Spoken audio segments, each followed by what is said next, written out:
Nyt mä annan teille vinkkejä, miten säilytät näitä ihania hyviä yrttejä pidempään. Tässä on minttuu, persilia ja tilli. Ota yhden liinan, kastele todella kylmällä vedellä. Tadaa, puristele vedet pois. Se saa olla kostea, mutta se ei saa olla märkää silleen, että se valuttaa vettä. Otat sen yrttikasan. Ota ihan aika pohjasta, mutta ei multa mukaan. Ja tää.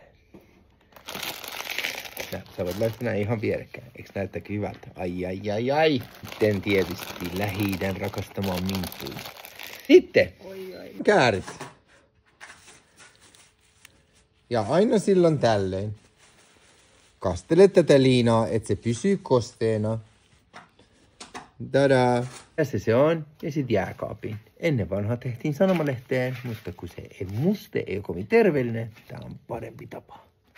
Sitten voi myös laittaa vesilasiin näin. Ja laittaa vaikka jääkaapin tohon maitolokeroon. Ja sieltä valmiiksi vaan sit nyppiä aina. Nätti. Ja Imanhan syö siis yrttejä vaan näin. Koska ne on terveellisiä. Ja ne on maukkaita. Ihana tuoksu. Vähän niin kuin kevättä ilmassa.